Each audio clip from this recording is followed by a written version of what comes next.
The time has finally come to give this hallway the makeover it deserves after already being painted by me, I think 3 to 4 times. One of my least favorite things about this house, and specifically about this hallway, are these closet doors. This is like our laundry room. It's literally just a stackable washer dryer in here. I'm sure that many of us have, if not these exact doors, very similar closet doors like this in your house. And today, we're going to hack them using Formica Laminate. You guys, you have no idea how excited I am about this project. I think it's gonna completely transform these doors, and I can't wait to see it. Thank you Formica Group for sponsoring this video.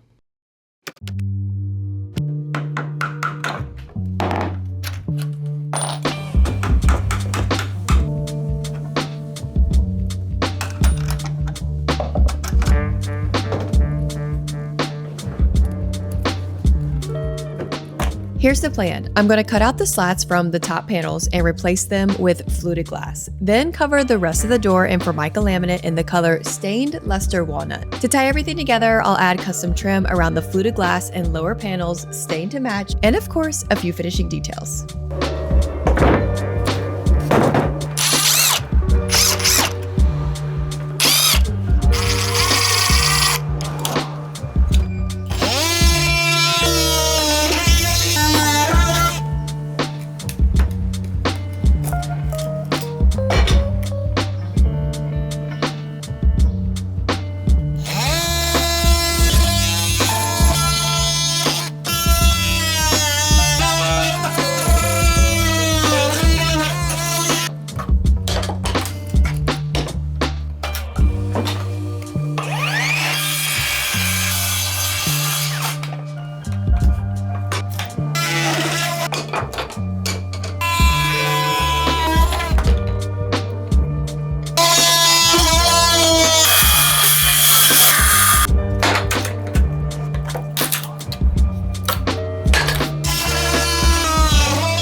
Okay, there are a couple of decisions that I need to make before getting the glass. I have this leftover wood from the office project that I think I'm gonna use inside here in order to sandwich the glass, but I need to glue this in before I go get this measured for glass so they have an accurate measurement. And the second thing is on the bottom, I have this leftover hardy board that is, like I have 2 pieces, it's perfect to slide into here once it's cut to size, but I can't decide if I want to take this out and do the same thing I'm doing here and sandwich this in between so it gives it like a dip, if that makes sense, like inset, because the glass will essentially be inset in here. So should this be inset down here too?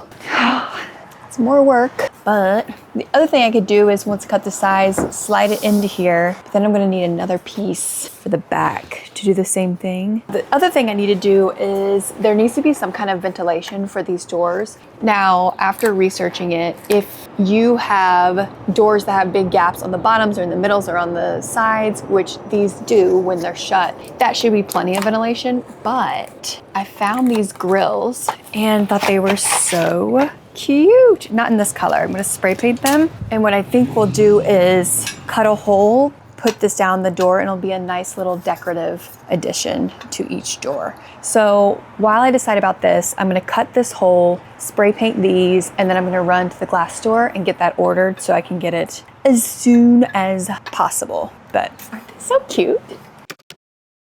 Good morning, guys. It's the next day, and yesterday I finished by not getting the glass. I went to go get the glass at like 4:02, and when I looked to see when they closed at 4 o'clock. So I'm actually heading there right now to go order the glass. Hopefully they can get me that in a couple of days. Yesterday I did finish cutting out this and the bottoms, and then also spray painting these grills. So the grills are gonna go, set you down the floor. My floor is probably dirty, don't judge. The grills are gonna go down here. These aren't the gold color I really want, but that was the best gold spray paint that I could find. So I think what I'm gonna do is do like a rub and buff on top to make them a little darker, a little more aged looking, because this is not quite it. And then I can't remember if I showed you these yesterday or not, but I have had these knobs. I think I got these from Hobby Lobby a long time ago, and they have been in my stash for so long. Multiple times I've looked at them and said, I need to donate those because I'm never going to use them. But I think they'll be good for this since it's what I have for now. And again, the gold is not correct, but I do think that'll look good on there. So I'm kind of glad I have them now. I walked out of my bedroom this morning and saw the doors and instantly thought to myself, I'm so excited that I'm doing this because I'm so, like, if I were to put the doors up like this as they are, it would make me excited. I don't know what it is about the slats that drive me crazy, but just seeing them gone just gets my heart going. Another thing, I need to set you down to explain this. So today we're gonna be putting the laminate on, and I did decide that I do need to cut these out too for the bottom. So what I decided to do, I showed you yesterday that I have that hardy board left over, but I don't think that hardy board is the answer. I originally thought it would be great because then I could just put the panel on top of these and not have to take these out. But I changed my mind. I have a bunch of 1/2-inch plywood left over from the entryway project. So what I'm gonna do is cut all of these panels out. I'm going to put the laminate on both sides of that plywood. So essentially make a panel and then put, like, the way that I'm gonna sandwich this in with trim, I'm gonna sandwich this in the bottom, that panel. When thinking about how I was gonna do this, I realized with my router bit that when I trim out this die cut right here, because I'm gonna put the whole sheet of laminate on at once and then cut out the holes, that these little grooves right here from where I took out the slats are kind of gonna be a problem. Not a problem enough that I'm worried about it, but it will make the laminate kind of look bumpy because the router bit is gonna go into each of those bumps as I cut it out. But because we're putting trim over them, you're not gonna be able to see it in the end. But I just wanted to note that that's not, like, the edges and everything else will be smooth, but that will happen here. So when I do cut out this bottom part to make it easier for me when I'm using my router bit, is I am gonna cut it out from the edge. I'm not gonna cut them down the middle and pull them out like I did the top. Lesson learned, now we know. All right, I'm gonna go order the glass and then I'll meet you guys on the deck.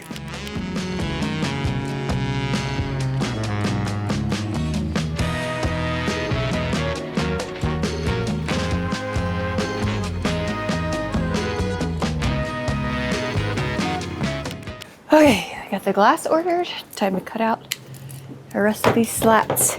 And like I said, this time I'm gonna cut them down the side so that my router has something to go against instead of all of these little bumps.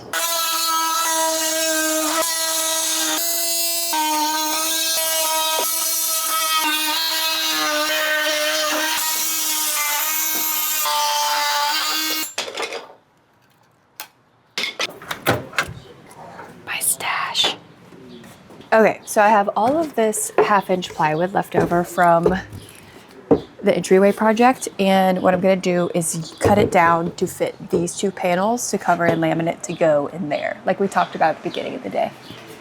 So, can this one be used or is it too skinny? Too skinny.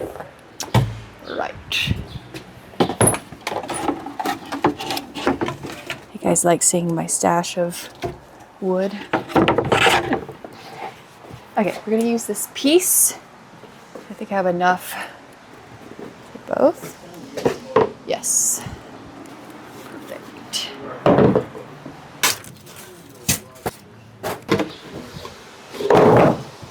Okay, set my saw back up on this.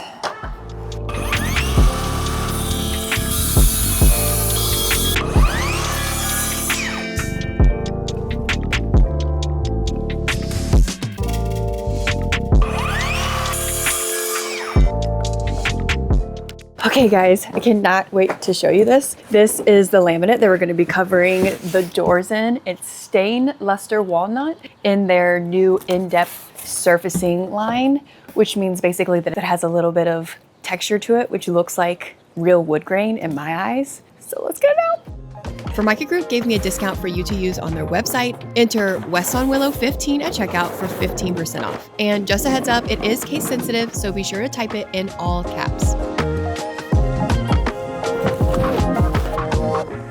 This is the stained luster walnut in the InDepth surfacing line from Formica Laminate. Now, what's different about this is that the way that it's etched has the appearance of real wood veneer when light hits it, and I'll show some close clips, and of course you'll see it in the end, but it is so beautiful.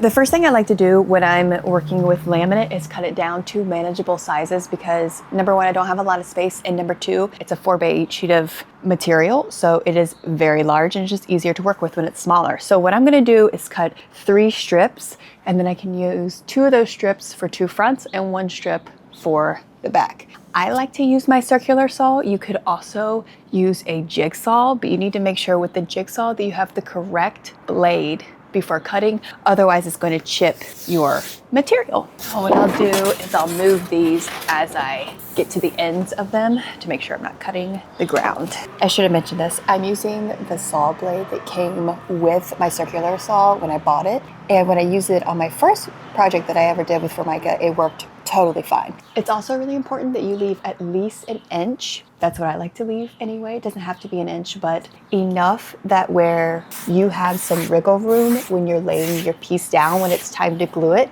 and then you'll trim the excess with the router, because if you cut it exactly to size, it's just gonna be a bear to line up perfectly. So I like to leave an inch on all sides. That's just personal preference, but I think as long as you have at least 1/4 of an inch, you should be fine.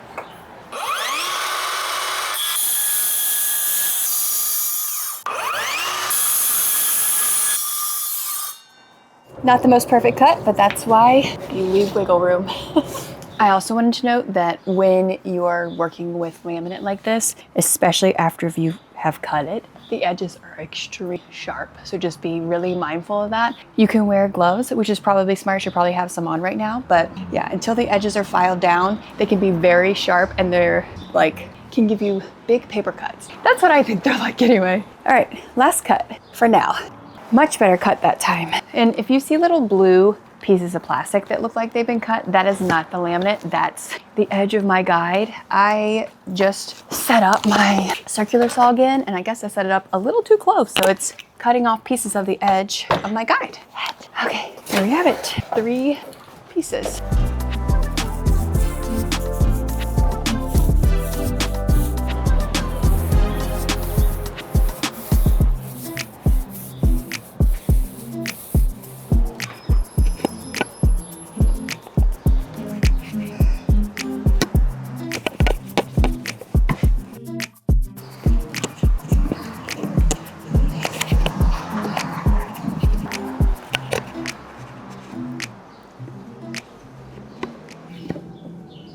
Okay, I've gotten these 2 panels done today, which look absolutely awesome if you ask me.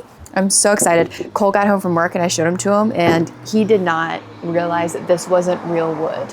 He thought this was real wood. That's how real it looks. It's super cool. I'm so excited about this project. Unfortunately, I don't think we have time to do the doors fully today. I have about maybe an hour left of work. So what I want to do is get the 2 long sides of each door glued, or of this door glued, just of one, to get me started for tomorrow, because I did notice I have some paint chipping off of this door still, so I want to give this door another sand, but I think we can do both of the edges of this door, or at least get them glued prepped for tomorrow. So let's do it. When you're working with laminate, always do your edges first. It just makes for a more seamless product overall in the end if you do edges and then you do your faces. Ooh, I'm seeing some more. Clearly I did not paint with good paint. When I painted these doors last, I think I painted it with wall paint.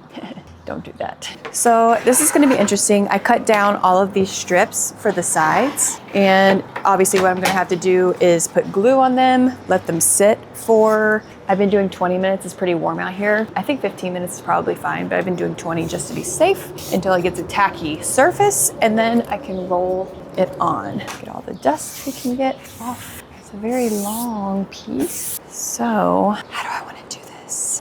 With the gloves.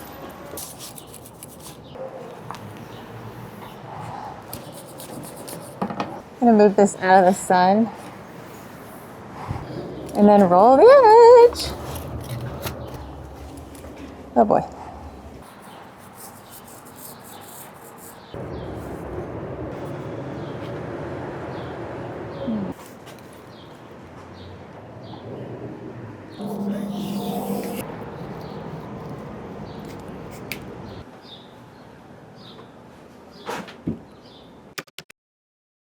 Good morning, guys. Today is the day that we're gonna get all of these doors wrapped up. Actually, I got a call from the glass place this morning that the glass is ready, which is crazy. It's like less than a 24-hour turnaround. But before we get started, I want to talk about all of the supplies that you're gonna need in order to do laminate. Number one, foam roller. I like to reuse my paint trays, so I just cover it with aluminum. And then if you can see, I also leave a little extra. So when you're waiting for the glue to dry, it's 15 to 30 minutes between each session. So what I like to do is kind of fold this over to keep my glue from drying completely out, because this isn't really stuff that you can reuse and put back into the can. This is the glue that I like to use, mostly because I know it works and it's very accessible. You can get it at any of your big box stores. J-roller, mask, a router for the edges, and then eye protection always. And then recently I've been using earplugs, which I wish I would have started using a long time ago. These are the ones that I have. So today what we're gonna do is we're gonna do all of the long edges first, then the short edges, and then we'll do the back and then the front. We always do the part that's gonna be seen the most last, because you learn a lot along the way. Let's get started.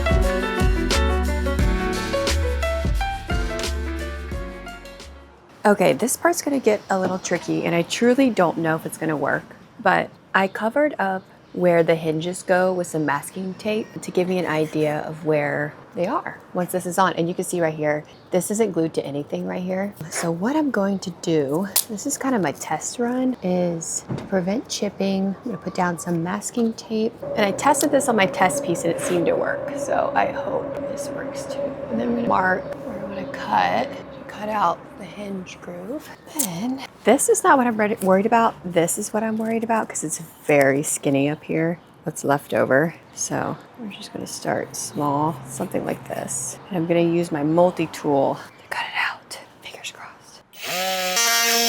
Okay, so far so good. Let me go get a hinge, that might help.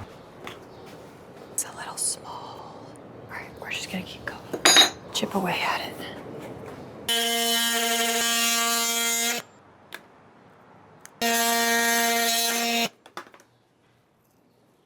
Did that work?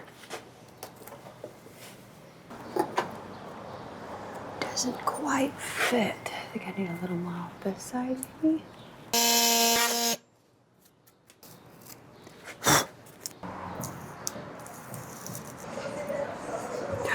Nice.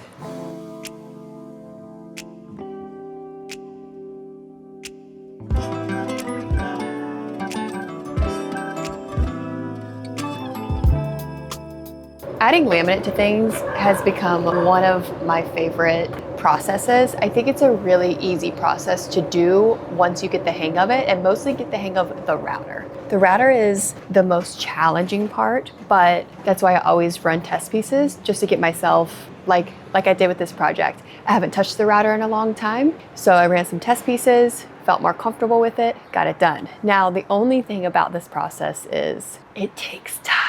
So for example, I'm like going back and forth between doors here. So I'll do one side, glue one piece of laminate, let it set, take another door, glue one of its sides, glue one piece of laminate, let it set, 15 to 30 minutes depending on the weather outside. Right now it's pretty warm, so it's only taking about 15 minutes, but I'm giving it 20. And then I'll take the first door back, route it, put it down. Take the second door back, route it, put it down. So there are these little pockets of time where you're just kind of like not standing around, but trying to figure out what to do. So I guess what I'm saying is it really isn't a way to move fast on this, in my opinion. But I do think, you know, in some instances, that's a good thing because, you know, it's not a process you want to rush by any means, especially when you're putting essentially something that's going to be permanent onto your furniture or a piece of wood that you've cut, something you've paid for, you know. So it's really fun though, especially on a nice day like this. I really enjoy this process and it's looking so good. I have both long sides done, one short side. So I have 3 more short sides, then I have 2 backs, 2 fronts. So I have 7 sides to go. Both of the panels are already done that are going inside. I got the glass at lunchtime. I hope I love it. My only concern about the glass is that you'll still be able to kind of see the laundry stuff behind it, which I knew, like it doesn't disguise it in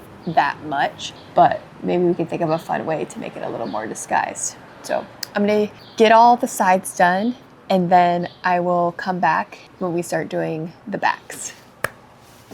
Now we get to move on to the back. Remember, we're gonna do backs first, then fronts, because if we mess up on the backs, we learn and then we can perfect the fronts. So same thing that we've been doing with all of our sides. We're gonna wipe everything down with either a tack cloth or you can use, I think last time I used like a little air sprayer, compressed air, but any of this debris or little pieces of wood or whatever it is, dust that's on here can potentially show up as like a little bump underneath your laminate. And we don't want that. So wipe it all down. And then it's the same process. We're gonna roll this entire thing with the contact cement. And then I'm gonna get the big sheet. I'm gonna roll the big sheet. We'll wait about 20 minutes. And then I have some tips for when you put a large sheet on something large like this so that it's easier to place your piece. But first things first, I'm gonna mask. Now, I did end up changing out my roller and got a new one. And also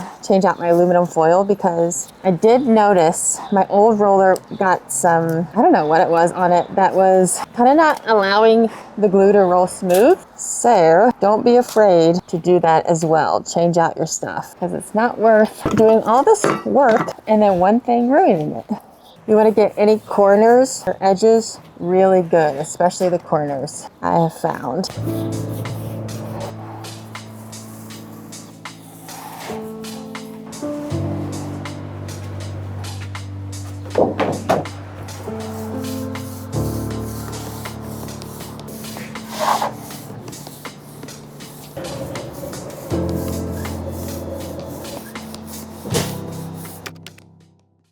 Now it's time for the fun part. You have probably noticed before I put on the laminate that I'll kind of like touch my fingers to the piece and to the laminate where I've put the glue on. And that's because you want it to feel not wet, but tacky. Like my fingers are kind of sticking to it. Feels very tacky. Both this and the back of the laminate should feel that way. Now, because this is such a large piece and we want to be able to place the laminate where we want it, we're going to use these little dowel rods because once that big piece sticks, it's kind of hard to change its position. So I'm going to space them out like so. Then I'll go get my piece. Now we can position this where we want it, make sure it's straight, thanks to those rods. I've got quite a bit left over on the ends. I didn't trim that off. Maybe I should have. Make sure it's nice and straight. Now, my flattest surface is right here in the middle. What I'm going to do is take my J-roller. Remember to be careful around the edges. And then as we go, slide this out.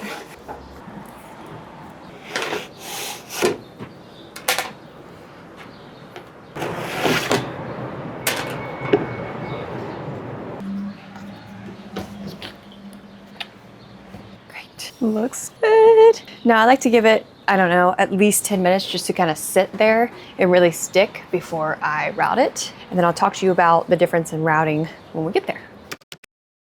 Okay, I just cleaned my router bit. It will get gunky from the glue and you can clean it with 100% acetone, which I happen to have for removing nail polish. And now it has removed my nail polish, so please excuse my fingernails that are stained and half unpainted. Okay, we're gonna flip this back over. I'm gonna do the outside edge first, and then we're gonna do the inside. When you do the outside edge, you go counterclockwise. When you do an inside cut or a die cut, you do counterclockwise. I'll put up a little diagram here to explain more, but I'm gonna start down on this end, and my bit isn't deep enough to touch the table, so I can just keep this flat on the table, which is awesome. I do wanna clamp it down though as I go. And I need my mask. Where are you? I have my earbuds in.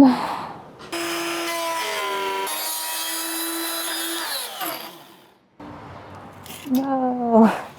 Dang, must have caught. That stinks. Well, again, so I would do the backside first. So it caught this little piece around that was kind of scary. Don't know how I'm going to handle that.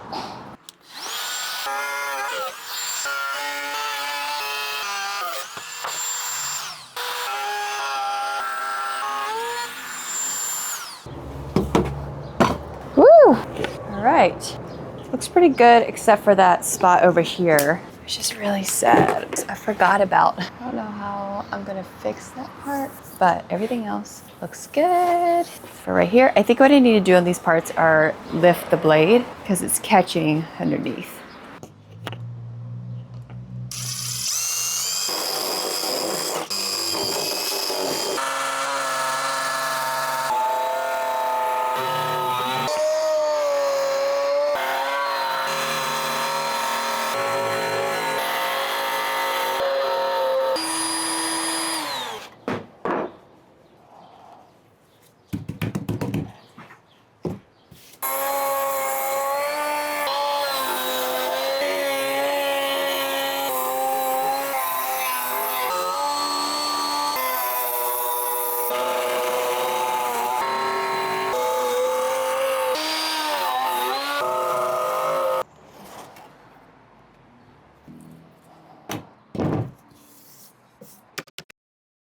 Okay, it's time to wrap up these doors. I am 95% sure that we're gonna finish these doors today, and I am so excited. I may or may not have dry fitted them before bringing them out here to finish them up, and it's gonna look so good in the hallway. I'm so excited about it. Let's talk about what we're gonna do today. First things first, there is some glue residue from where my router picked it up when I was cutting yesterday, and it's really easy to get rid of. All you need is 100% acetone. Now you can buy, I think, I've actually never done it, bottles of acetone from a big box store and put it on a cloth, but I actually have 100% acetone nail polish remover pad, which is what I used yesterday on my router bit when the glue got stuck to it. So first I'm gonna use this to go around and just clean up all the glue. Then what I'm gonna do is use this file to go around the edges. Essentially what you do is you put it at an angle, just lightly knock off the edges. If there's any edges that are really sharp or any spots where my router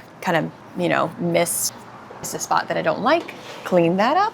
Then we'll dust it down. Yesterday, I stained these pieces of trim. These pieces of trim are what's gonna hold the glass in place. We need to put the panels in the bottom too. It's also gonna hold those. And then I need to rub and buff these gold grills that are going down here at the bottom too. Oh, I just remembered. Last night I was checking out the doors and I had forgotten yesterday when I was cutting that I did not make the hole for the hardware. And I was trying to figure out if I could find where it was, like if I could find a little indent in this laminate. It's just such high quality that I cannot. So I'm gonna kind of have to guess where the original hardware hole is because I don't really want to drill another hole. My biggest concern is messing up the laminate I've already put on here. Ideally, what I would have done yesterday is drill the hole. After I cut out one side, drill that hole for that side. Put the front on, cut out those holes, and then drill the other hole through the other side. I hope that makes sense. But I didn't do that. So we're gonna have to figure that out too, eventually. Oh, and I also think I have a solution for where I messed up around this hinge yesterday where my router caught the laminate and pulled it up, which I wish that didn't happen, but it is what it is. So yeah, lots to do, very exciting. Let's get to it.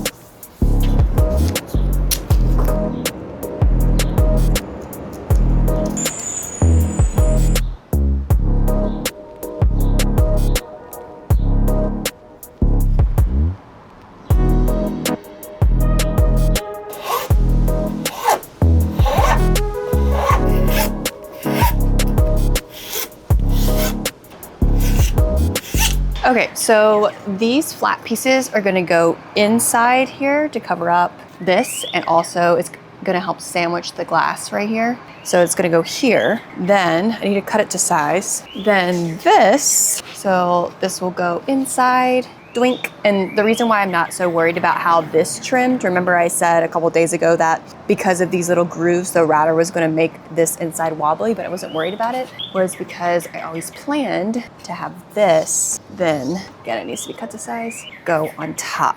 So it covers up that edge. Does that make sense? So we need to cut these to size, and then I think I'm going to brad nail them in. Hopefully it doesn't mess up. I don't think I'll mess anything up because there's not touching, well, this part. Well, we'll test it on my test piece that I still have. We'll test to see how nailing this into the top will do because we don't want to mess it up.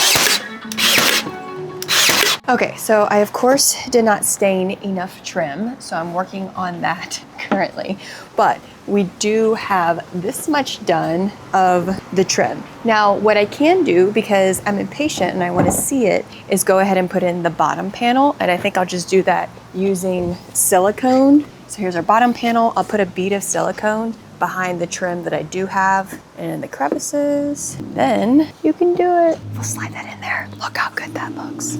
I still need a bottom trim piece, but I love it. Okay, let's do that. Okay, it's finally time to put the glass in. Okay, this should be fairly easy. Set this down in here. Should I put some silicone? Maybe I'll put it in between the next piece. Okay, glass is in. Then I have these pieces to sandwich it that I need to cut. This is scary. It's gonna be just fine.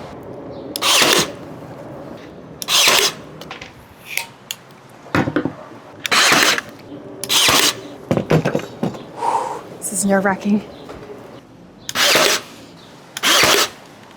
Oh, it's heavy. How do I show you this? The table in the way.